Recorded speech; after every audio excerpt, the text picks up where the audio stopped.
Good afternoon, everyone. My name is Torrin Houston, Associate Athletic Director for Compliance here at Rice University, and thank you for taking the time to join us for MOAA's first webinar of the academic year, Making the Most of It.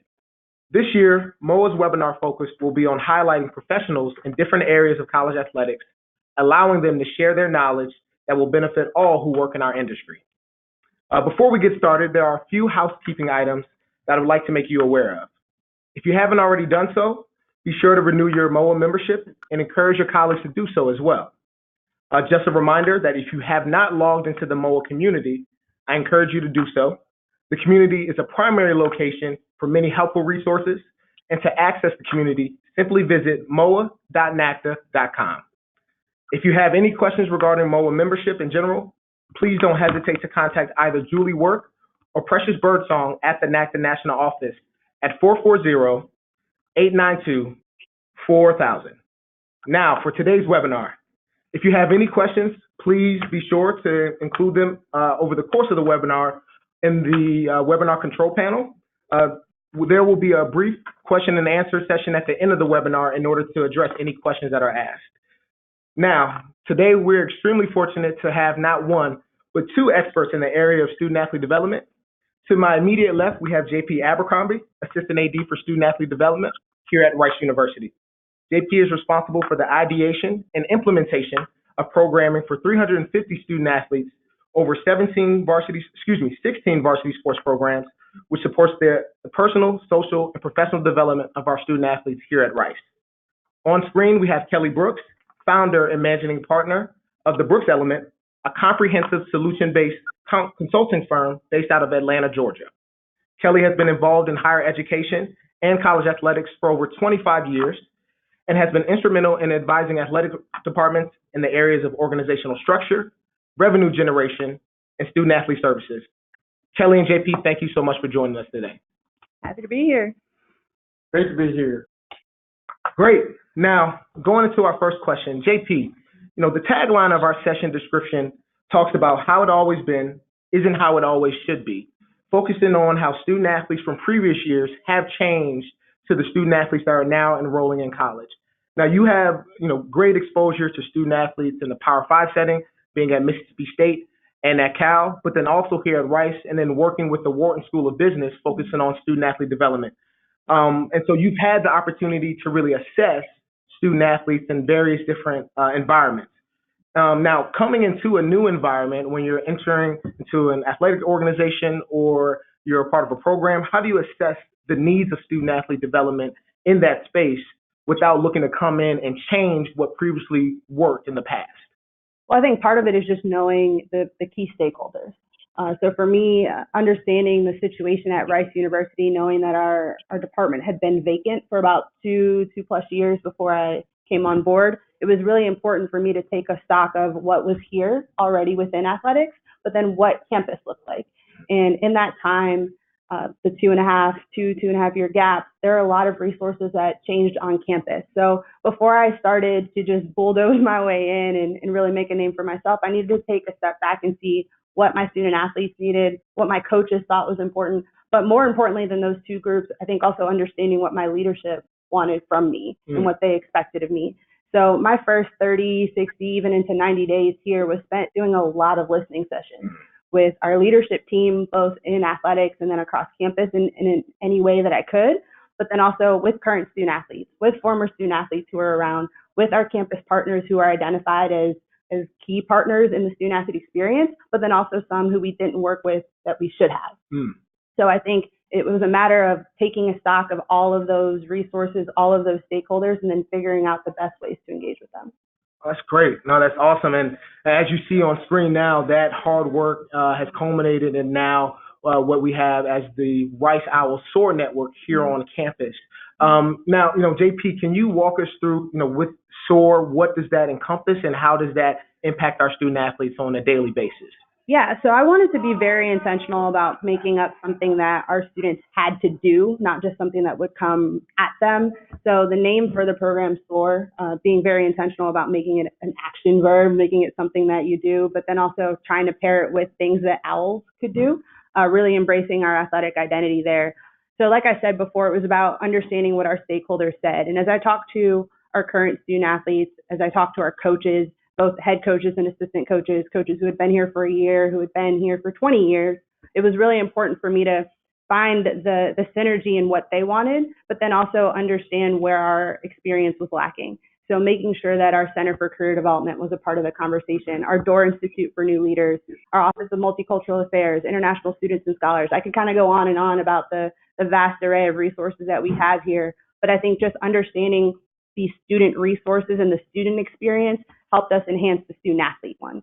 So when you look at the SOAR network, it was about being able to provide greater access and accessibility of those resources alongside greater access and accessibility to the resources specific to the athletic department, both for my unit, our academic advising unit within athletics, but then also compliance, sports medicine, sports nutrition. How did we share all of that information with our student athletes in a way that allowed them to take advantage of it? And I think prior to my arrival, we weren't doing as good of a job at that as we could have. Yeah.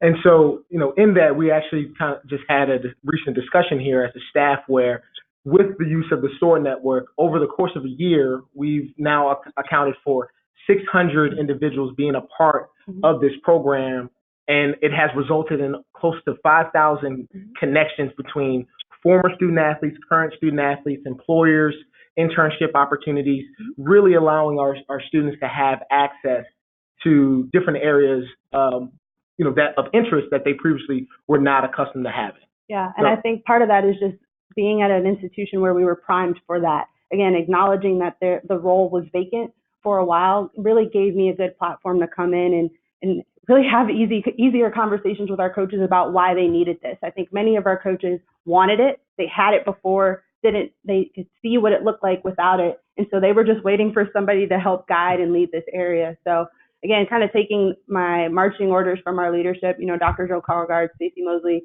really fortunate that they brought me on board. But I think in that conversation on my interview, there was a lot of alignment in what we saw as being necessary points to the student athlete experience and what our vision was for the Rice student athlete experience. So being able to come in, have all of the resources of our campus, of our athletic department, and the buy-in of our coaches and student athletes, and even some key alumni early on, helped make the SOAR network and our programming to date so successful. Oh, that's awesome.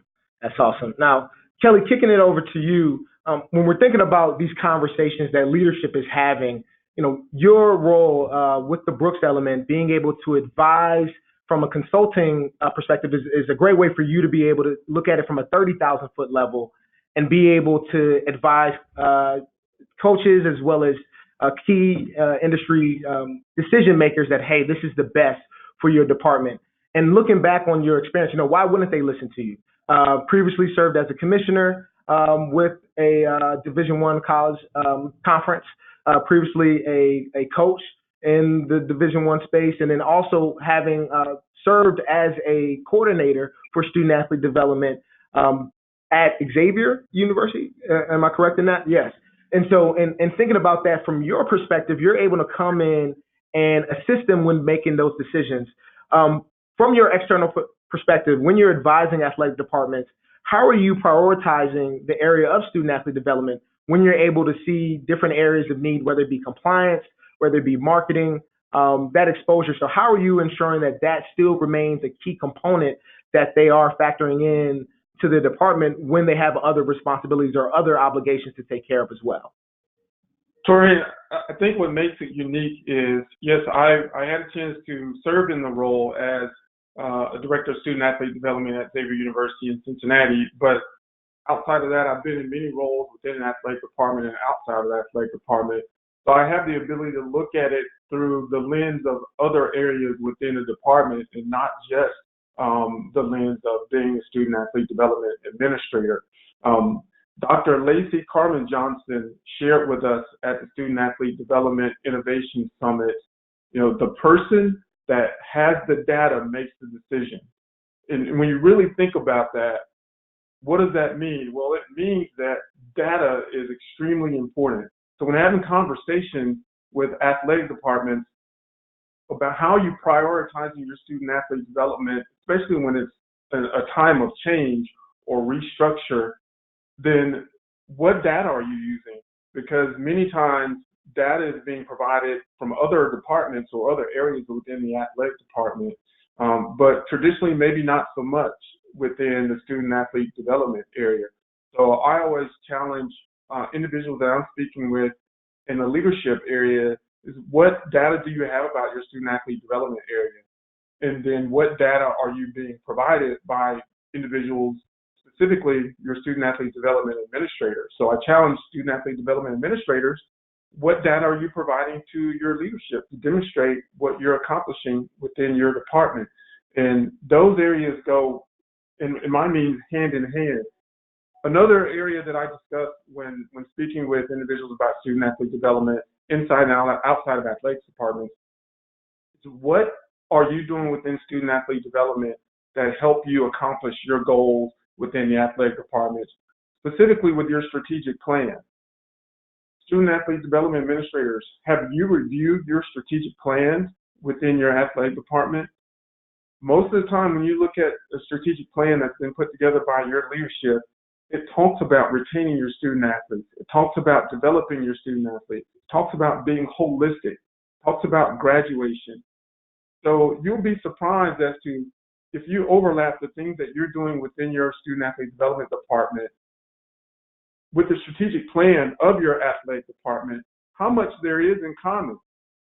So what are you doing to demonstrate your importance within the athletic department? And a good place to start is reviewing the strategic plan. And if you have not to do that, but if you have, in your meetings with your leadership, demonstrating here are the areas where I can help us as a department accomplish our goals. These are the things that we are working on, or we need to work on, or we can work on if I'm providing more support or more resources to show, hey, we can help the athletic department accomplish these goals and meet our strategic plan. That's a great point. And the quote, you said it down, I wrote it, and put gold next to it because that's going to be something that I keep with me. And, when you're talking about the data, that culminates in, opportunities such as status being developed in order to offer this information to student athlete development professionals in order to take that back to their campus. Can you touch on status a bit? I know this was something that recently occurred down at the University of North Carolina, Charlotte, where you had professionals within the space offer up their insight on the area of student athlete development. Yes, so the Student Athlete Development Innovation Summit was put in place with 3 goals, basically. One of those goals was to create a networking environment for student athlete development administrators.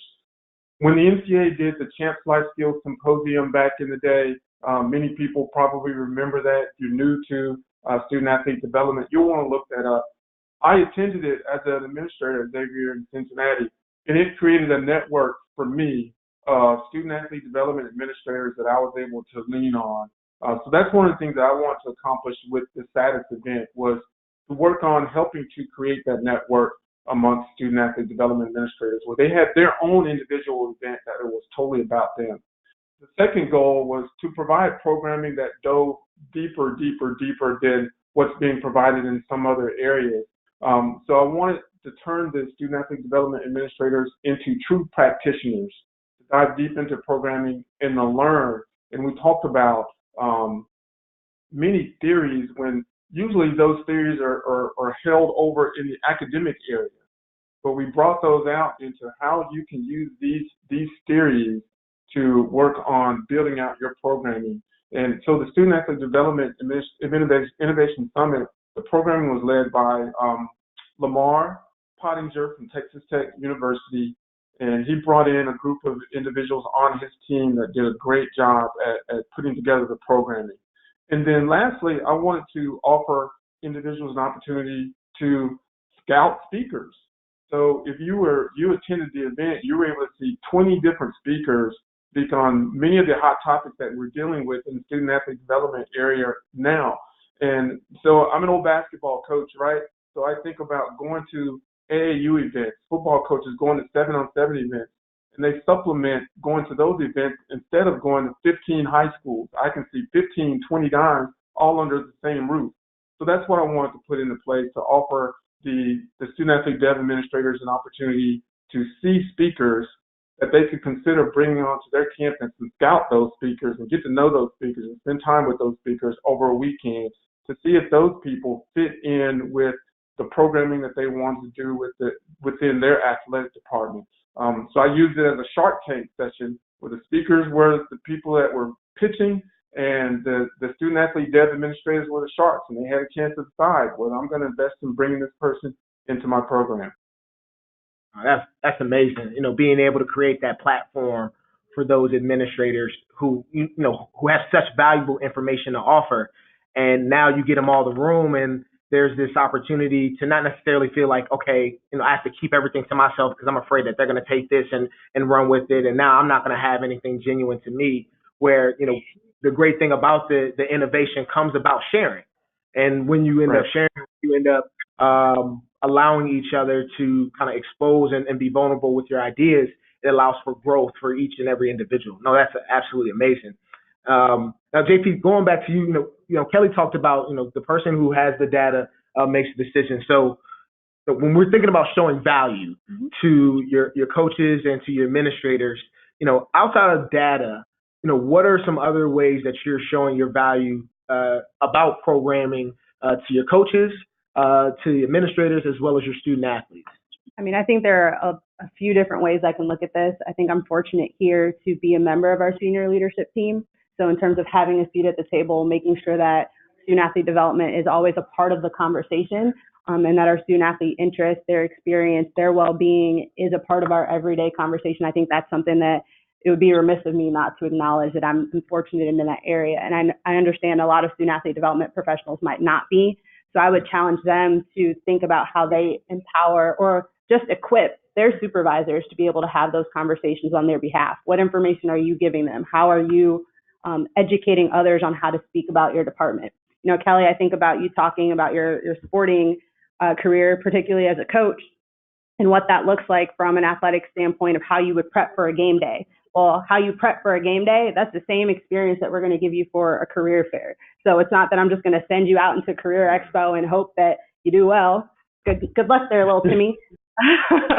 But I think leading up to that, how do we do resume workshops? How do we do networking? How do we do mock interviews to help our students prepare? So leaning on those experiential learning components the same way that you would scout, prep, watch film for a game day, mirroring your athletic experience and your student athlete development experience are extremely important for me. I think it also helps the students understand their transferable skills. So when you think about mirroring their experience, you're dealing with a population that's been coached on just about every aspect of their lives since they started sports. So how do I meet them where they are and get them where they want to go? So I think acknowledging my position within our department has been helpful. Understanding the athletic experience and what that all entails is extremely helpful. In certain cases, leaning on my experience as a student athlete where necessary. I have literally run a mile in their shoes, so they're not going to get that past me. But I think the other piece to that too is being visible, being accessible. I tell this to our students all the time at our beginning of the year meeting, so you've heard this before, but how are you going to believe somebody who says that they're always there for you if you never see them? Or if you only see them when things are bad? So for me, it's really important to be visible, to be accessible. Tonight we have our women's basketball home opener, and I had conversations with some of our young ladies earlier today about how I need to be in my spot. They have designated a spot for me, and they expect me to be there. Our coaching staff will look for me to be there. That's fine. Great. I know that they expect that from me. But in that moment, I also get to see some of our other students who come out to support them, and they may realize they needed to talk to me about something. Or we have a set of programming coming up next week that is something that they want to be a part of, but they have questions and they tell me about it. So making sure that I'm visible and accessible and giving other people an opportunity to opt in, to soar with me, I think that's something that is really important. No, that's amazing. Going back to the old adage, people won't care how much you know until they know how much you care. I think it still holds true. Now, Kelly, look into your coaching experience. Oftentimes coaches, praise like, oh, we need student athlete development. I need to have investment in my kids. I need to make sure that they're being coached outside of it. But, sometimes coaches will say that, and sometimes it only serves as lip service. So they're very hesitant to allow certain people to engage with their student athletes because they want to keep a tight knit around their program. They want to make sure that, all right, are you with me all the way to the end, or how are you helping me grow, especially as it relates to wins? Can you reflect on the time where you saw somebody, in that role in terms of student athlete development help you as a coach, or can you talk about your role in student athlete development and how you saw it working well with the coaching staff at Xavier, or as yourself being a coach, ensuring that, all right, then, I was allowing access to my student athletes, because there's going to be a lot of times where I have to allow somebody else to coach them in another area that I may not myself as a coach or as an administrator be comfortable with. No, that's a really good question. So I mentioned Dr. Lacey Carmen Johnson, who is a rising star in student athlete development at Purdue. And then I'll go over to that is right. I forget. Right? I think she was track and field student athlete. Yeah. Absolutely. But I'll go to Dr. Karen Lee, who is the Deputy Athletics Director of Internal Ops at Ball State University. So when I was a coach at the University of Alabama, Karen Lee was in the Director of Life Skills position. And she was absolutely amazing. And I would consider Karen as one of the individuals that I would put on the Mount Rushmore of student athlete development. She was doing at an extremely high level when Champs Life Skills was really getting started in collegiate athletics. And she spent so much time with coaching staff, so much time in the academic support area with student athletes that was truly beyond what was required of her position or what's written on paper, right? So she was a great example of how to get buy-in and spend time when you really didn't have to spend time and be there. So we all know in the student athlete development world that coaches are all over the place when it comes to their support or lack thereof of student athlete development. In my position as student athlete development administrator at Xavier, I had a chance to spend a lot of time. The doors are wide open during my time there to spend time and engage with coaches and student athletes. But it's not that way on every campus. So what I would suggest for those that do struggle with getting the buy-in or getting the doors open is coming from a coach. The common ground is always going to be recruiting. Always.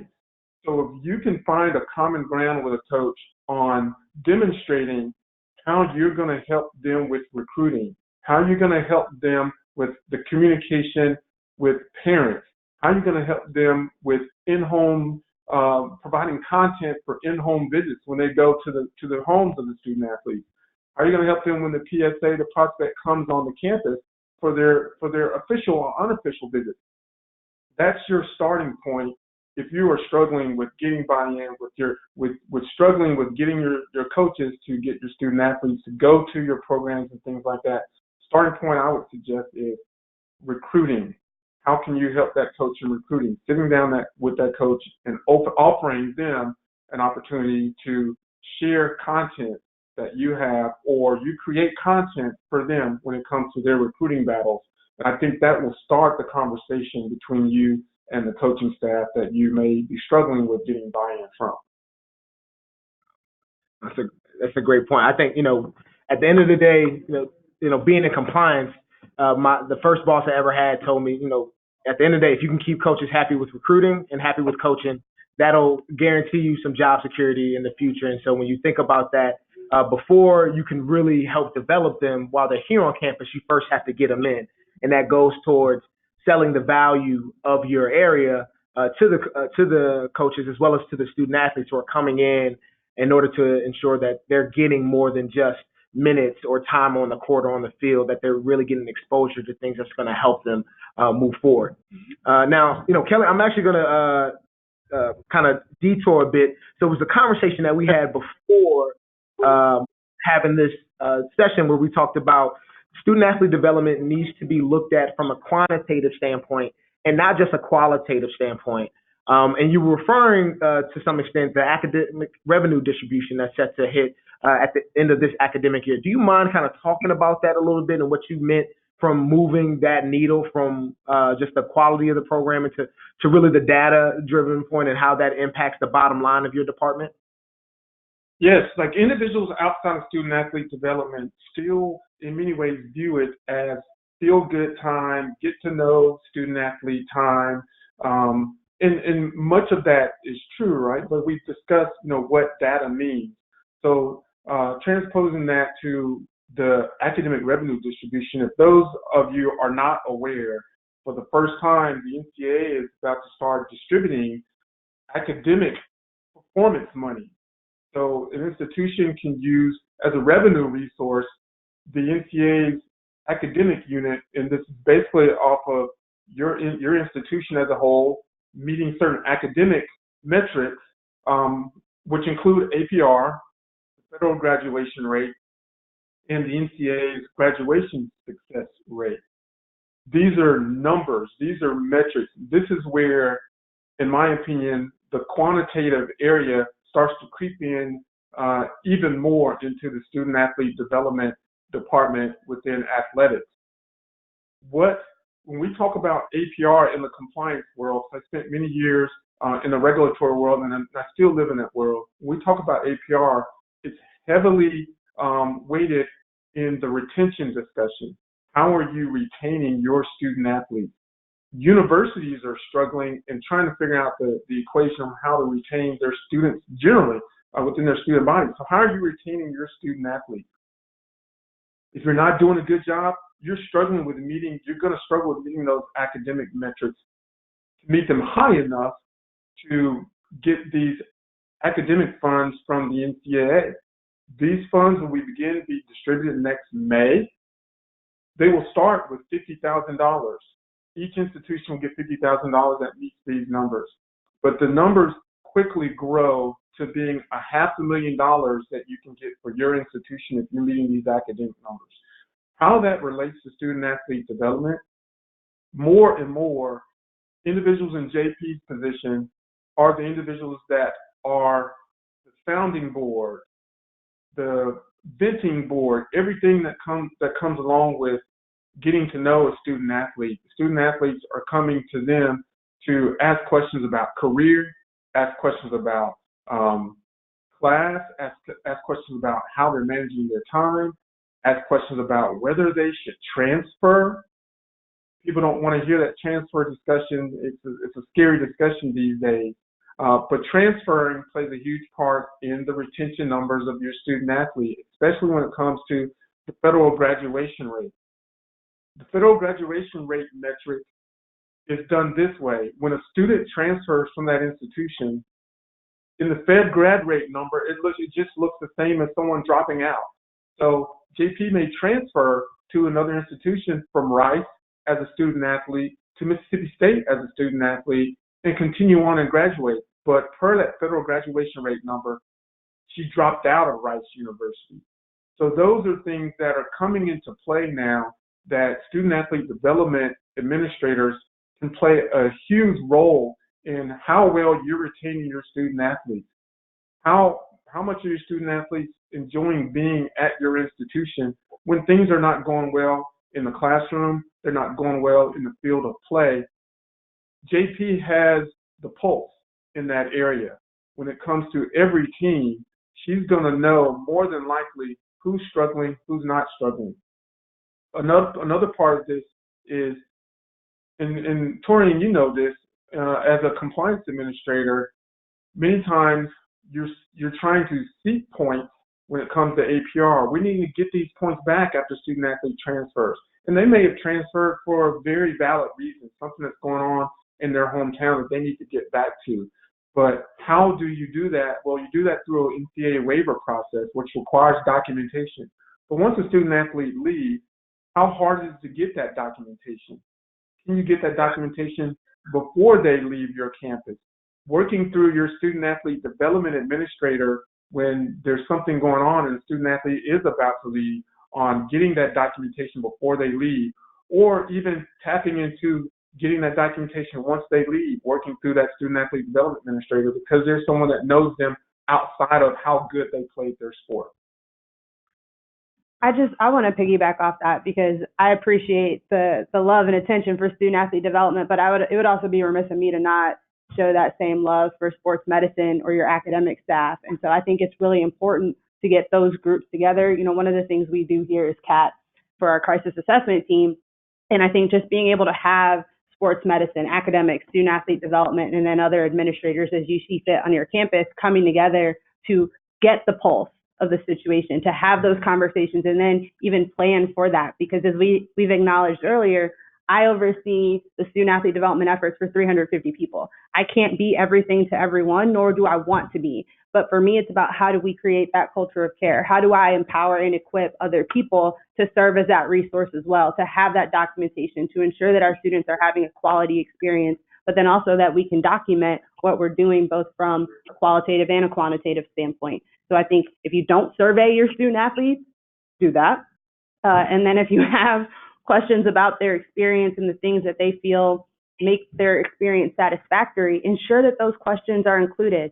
You know, sometimes I've been a part of conversations where we don't want to ask those difficult questions and get that documentation, but I'd rather know so that we have a chance of fixing it instead of having this retention problem where we're working backwards to try and assess the student athlete situation once they've already left.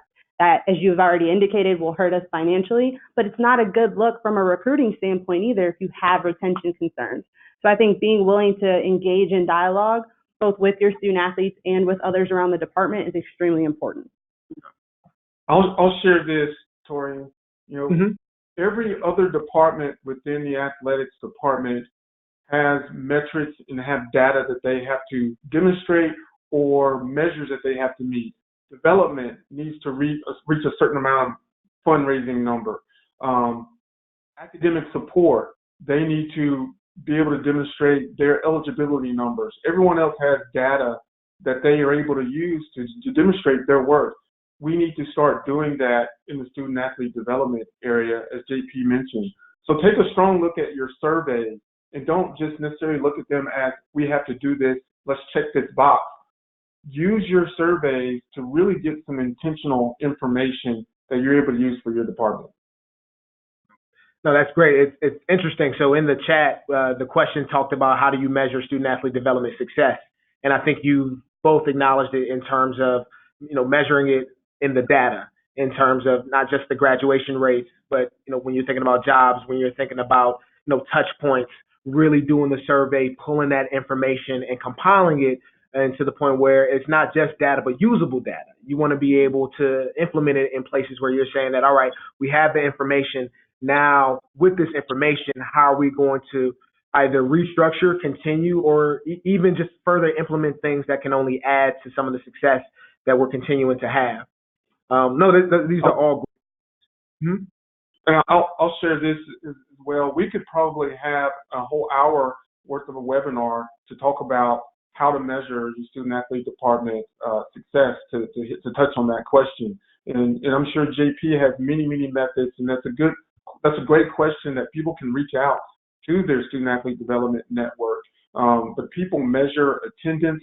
That's a great starting point of measuring attendance at your programs, but it goes even deeper to finding ways to measure success from walking on the campus for a student athlete to the time they depart your campus as a student athlete after graduating. Yeah, as many of the student athlete development practitioners know, N4A encapsulates academic and student athlete development practitioners now, and there's actually an upcoming webinar about this very conversation. So how are you measuring or assessing the success of your program? So that is an upcoming webinar with some amazing professionals that I'm fortunate to call as members of my network. So be shameless plug for M4A webinar coming up. But I think for many of you who have questions about what you're looking at and how to effectively understand and communicate the value of a student athlete development professional or professionals or department within athletics, that would be a great webinar to tune into as well. Oh man, look, I'm gonna have to clear my schedule. I don't know if I have the time. We'll make the time. Okay, we'll make the time. That's all good. I appreciate that. Now, too. Now, when we're thinking about student athlete development, when we're investing in programs such as the Athlete Network, such as opportunities with SADS, we do realize that those things do cost money.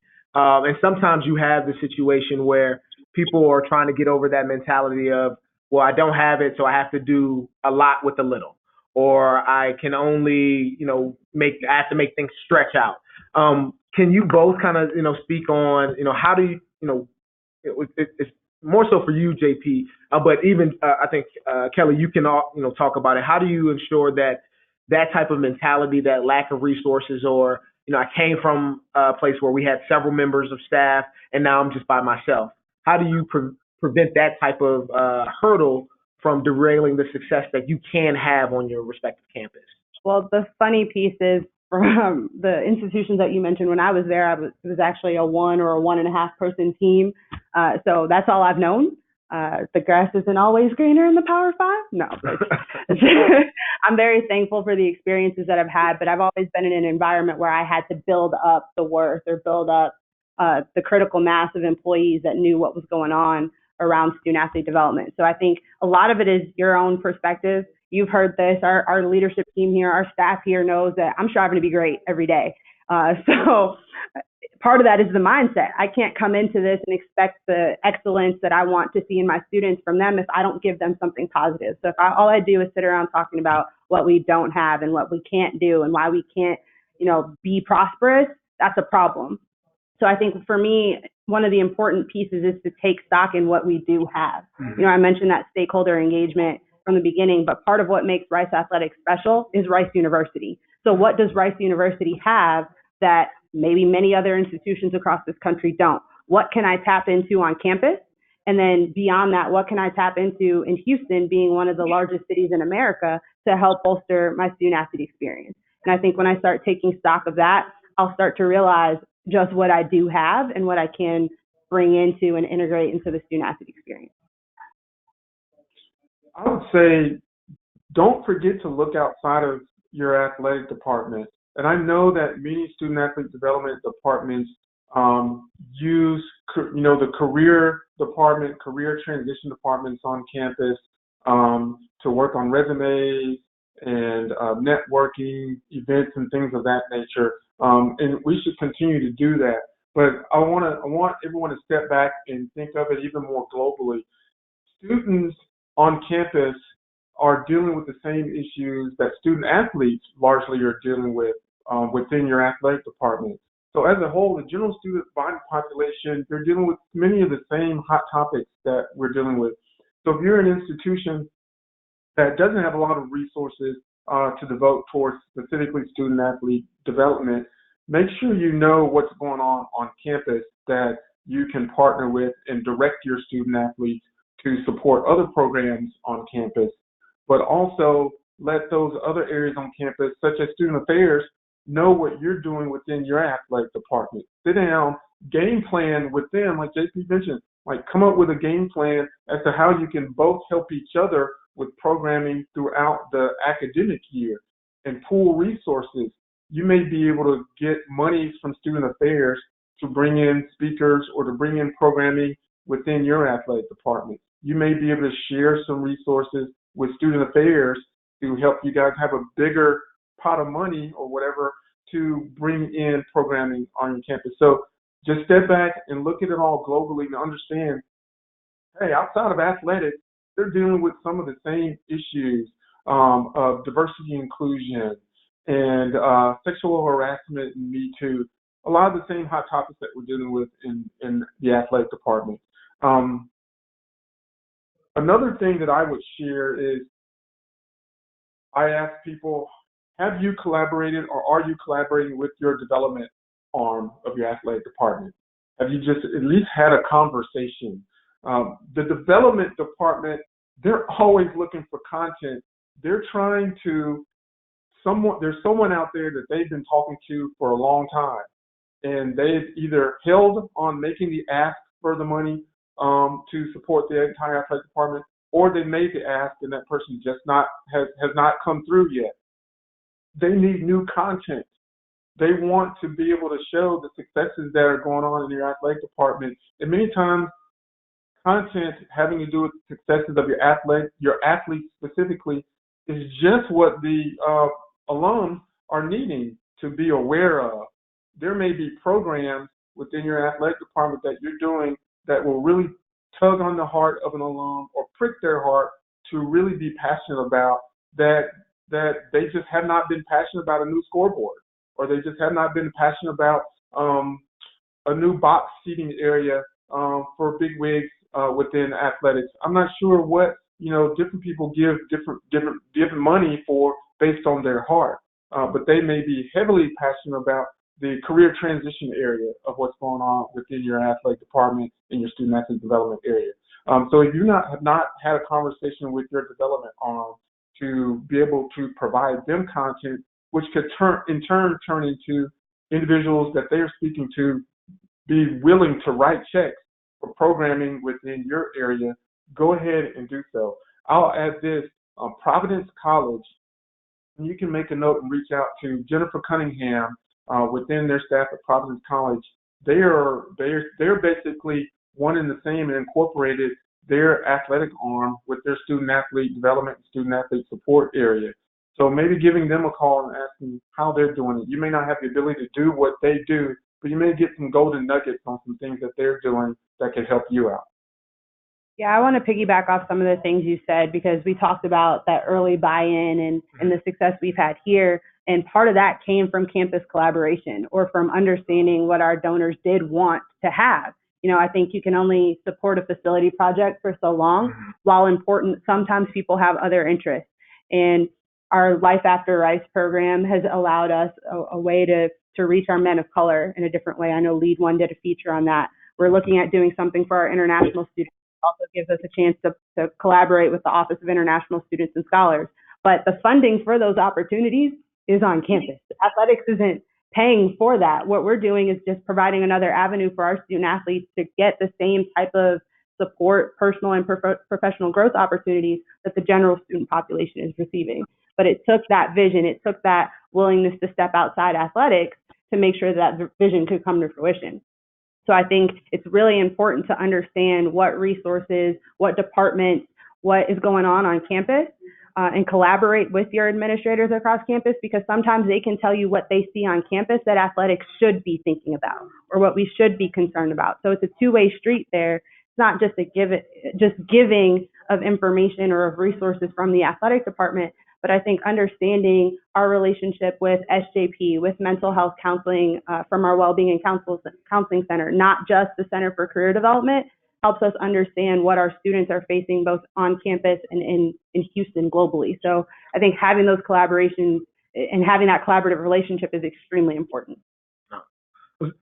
Both great points. When I think about, Kelly, you talk about with development, in development, it's all about storytelling. It's all about trying to provide the narrative, and you need the narrative, which comes internally from your department. And so who better to get that narrative from is somebody who's working with our student athletes on a daily basis. And, to JP's standpoint, you talk about the collaborative nature of working on a college campus. At the end of the day, we all work in college athletics, but we're a part of the higher education model.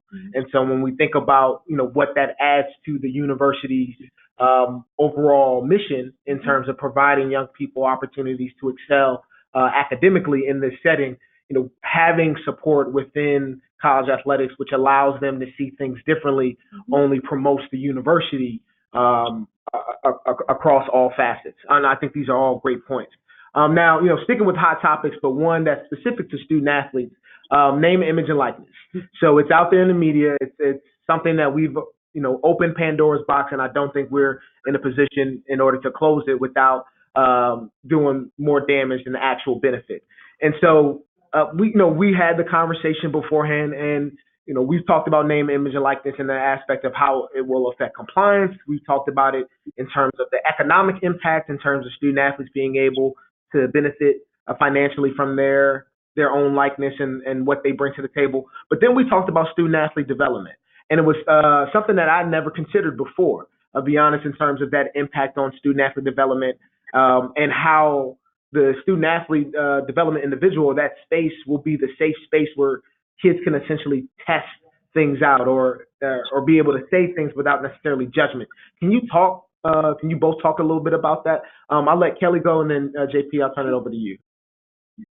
In my role within the MCAA staff, I oversaw the legislative relief process. And Torian, and many of the compliance administrators realized that was the beginning of the name and likeness issue.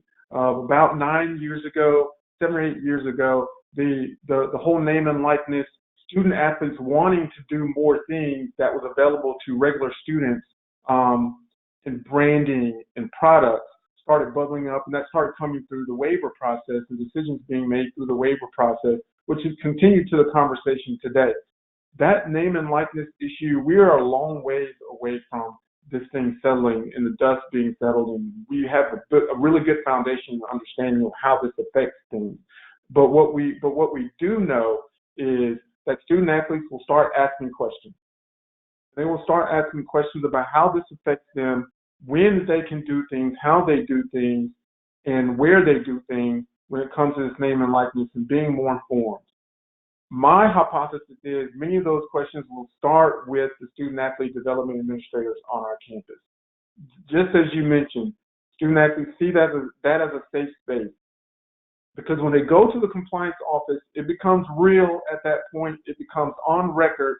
And when they're told they can, can't, do, don't, it's done at that point.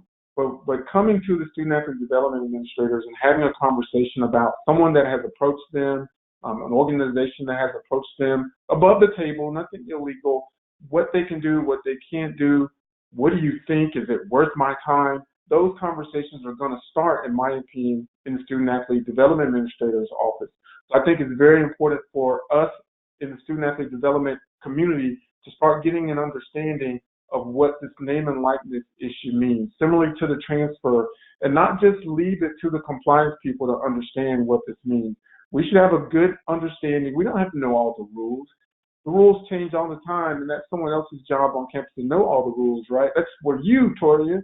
But we do need to have an understanding of the foundation and the philosophy behind what's going on and what this means to our student athletes. Well, and furthering that, I think it's just important to get their thoughts and their perspective on what they're hearing or what they're consuming from social media. So we had a SAC meeting last night in which you attended, and one of the items was name, image, and likeness, but not to educate them, because obviously we're not in a space where we can start telling them best practices or things to do, but to see what their thoughts are, to understand what they understand or what they believe they understand about the landscape of college athletics right now. You know, I can't tell you how many people thought this meant they get paid tomorrow. Okay, here we go. So what are we doing across sports, across age groups, across scholarship status to better understand where our students are so that we can be better prepared to educate them? Yeah, no, they were definitely, all coming, knocking on my door. So, okay, when do I get my check? When does EA Sports come out? And I think that was something where, you when you're mentioning it, I'm thinking that automatically kids are going to come to my office to ask me those questions. But then when you presented it in that way to say, once again, when they come to compliance, you can't take it back. You can't unring the bell. So going, testing out the idea with somebody who is in a space in which they're able to say, okay, this is going to add to your overall development, not just as an athlete, but as a student. How does this impact your ability in terms of class? If you're now being able to profit from your name, image, and likeness, do you have to choose this opportunity where you're working with a car dealership or whatever type of relationship you have, contractual obligation, versus being a student where you have to go to office hours? How does that impact your identity in terms of, do I really need to be on campus, or do I really need to be a student athlete in order to have this opportunity? And so it really kind of exposed me to an area or a thought that I was never, I never gave it its full attention and weight. Yeah. I want to acknowledge a couple of questions on the screen that actually kind of ties into another question that I have in terms of resources that you all use in order to better educate yourself. So, is it books? Is it webinars like these? Is it, symposiums and summits like SADIS, Kelly? I'm really interested to figure out, if I'm somebody from the outside coming in, and when I mean outside, just outside of student athlete development. So it can be somebody within the department, but maybe unaware of some of the things that you're dealing on a daily basis. How would I best educate myself as somebody that's not a part of it? And then for those who are involved in it, what are some even more critical things that can help heighten their sense of awareness about their student athletes? So I'll say from my perspective, a big piece of what I do is about how to meet people where they are and understand what they're coming from. I can't, just say everything to my football, my basketball, my coaches. They don't get the exact same language. That the core of the message is the same, but I need to tailor it to my audience. So in order for me to meet them where they are, it's really important for me to have that perspective. So I think D1 ticker, front office sports, those kind of help me understand ADUs, the landscape of college athletics. But on the education side, the Chronicle of Higher Ed, I get that daily digest just to know what's going on across higher ed, as you mentioned, that model being really important. And then kind of focusing on specific content areas. So, there are career-based professional development organizations outside of athletics. How am I plugged into those? Or things that are athletic adjacent, like the Black Student Athlete Summit that's coming up in January. What can we do there? PADS, which is a professional athlete development symposium. Being aware of those resources, and even if I can't pay for the membership, making really good friends with somebody who can, just so I know what's going on, or hopping on to any subscription list, email subscription list that I can. I think I get about 10 to 15, maybe even more than that, daily emails from different entities. Some that are more motivational, some that are, like I mentioned, the Chronicle of Higher Ed, D1 ticker, ADU, just making sure that I have that perspective, but also things like Harvard Business Review, just so I understand what's going on outside of college athletics to give me a different focus so I'm not bogged down in that minutia. Kelly? Professional development, and look at it in two ways, everyone. Your own individual professional development as an administrator, and then the professional development of your program. And neither is more important than the other. So don't lag behind in your own professional development because of what you feel like you need to be pouring into the program. But don't only think about your own growth without pouring into the program at the level that you need to do. They should be even. But the resources that JP mentioned, they're out there, and they're out there in ways that fit within everyone's budget. There are resources that you can take advantage of that fit for you. So it's up to you to find the one that fit for you. This is a great example of the MOAA webinars is a resource that fits within everyone's budget. You have the ability and to do this. You just have to make the time. JP mentioned PADS. She mentioned a couple of other resources that are daily, like the D1 ticker and front office sports, status, actual events like the one that I put on. Dr. Janice Hilliard does an event that will be coming up in April. That's the Women's and Athlete Development Symposium, and you can find more information on her event on her website. That I think is something that we can use as professional development opportunities within student athlete development. Those are areas. N4A, of course, is an event that people can take advantage of.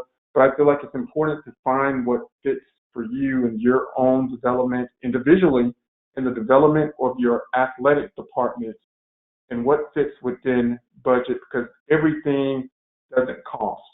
You have ways to focus on your own professional development and the development of your program. I'll add this as well. It's time for us in the student athlete development community to dive deeper and to peel back layers to have more intentional programming for our student athletes. Let's not scratch surfaces. Let's not check boxes just because we need to check a box. We need to really have very intentional programming for our student athletes. So a great example is the Winning Edge Leadership Academy that Kareem Millian and ESPN's Maria Taylor have been putting on for the last few years. It is a deep dive in spending days with student athletes on their own individual development. We want to make, as Allison Forrest at Florida would put, we want to make career professionals. And when you use the word professional, you can use it as, hey, I'm a great professional football player, basketball player, but professional is I'm professional in life, in my career, in my sport, in my whatever that is to you. So let's make career professionals out of our student athletes.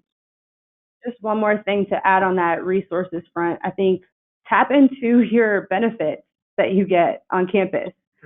We have some great tuition reimbursement opportunities or even just continuing education. And I think far too often people feel like they have to go somewhere. They have to go to this conference. They have to go participate in some type of webinar or whatever it may be. While I'm appreciative of y'all tuning in, make sure that you're taking stock of what is available to you on campus, because sometimes those resources are free, if not available at a heavily discounted rate. So being able to tap into those continuing ed opportunities as well. There are many student athlete development administrators that will open their doors to these discussions of how to grow your program, but also grow yourself professionally. So I mentioned Dr. Karen Lee.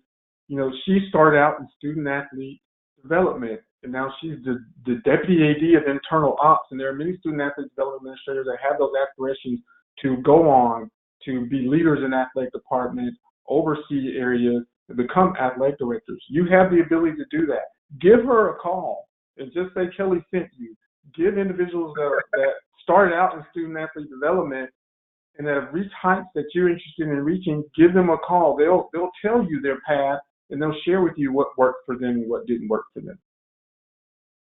No, so tell her that Kelly called. So she's not going to screen our calls or anything like that. No, tell her that Kelly sent you.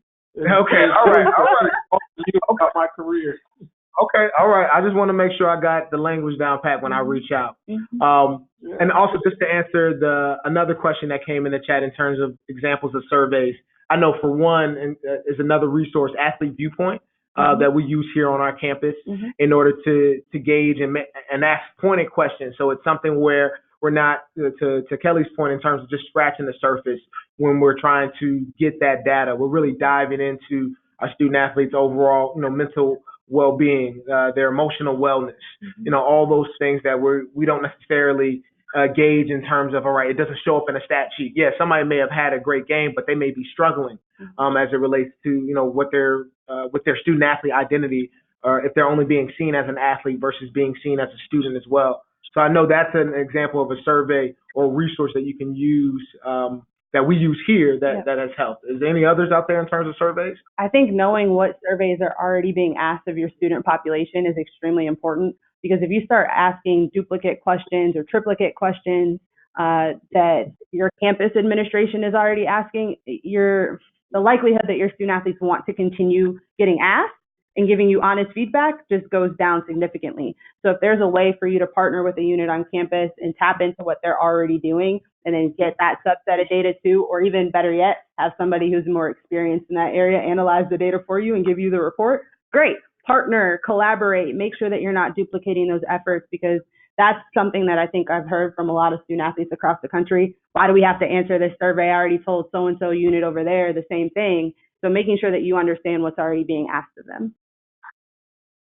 So no, this is so much great information. Thank you so much.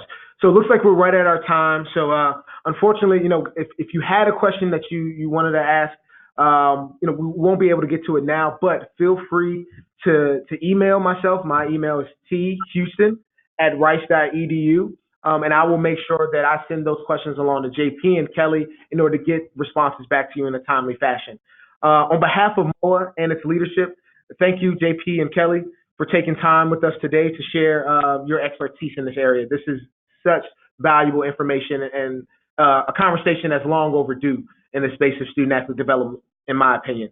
So unfortunately, that's all the time that we have for today. If you aren't already following MOAA Diversity One on Twitter, be sure to do so. Be on the lookout for future webinars and different points of information. Yep, Kelly. I want to make sure I don't forget you. I do have a question. So if some like myself that didn't get all the notes of all the golden nuggets JP was dropping, can I go back and get this recorded and watch this over again, or send it out to people that I think need to see this?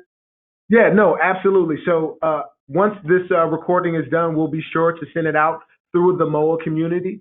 Additionally, what we will do along with JP and Kelly, what we're going to have is a MOAA takeaway. So this is going to be an additional point of reference and a piece of information that you can use moving forward on your campus as it relates to notes, as it relates to different areas of resources, different events that are coming up, things that we previously, we all know and we all have information and awareness about, but we haven't previously disseminated out to people. So we want to make sure that we're not just holding on and hoarding information that we know is valuable. We're going to send it out and make sure that people can use it to the benefit on their respective campuses. That's a great point. Yeah, no, I'm definitely going to rewatch this once I figure it done. More so for evaluation because of my stutter and everything, but we'll get to that at a later point. Again, if you have any other questions, please feel free to email us. Once again, my email is thouston@rice.edu. But please don't feel free to contact MOAA if you have any general questions about the membership, reaching out to Precious or Julie at the national office. Once again, that number is 440-892-4000. Everybody have a great rest of your day. We look forward to seeing you in Las Vegas for the MOAA Symposium in June. And once again, the person who has the data makes the decision. So I think that's a great place to leave us at. Have a great day, everybody.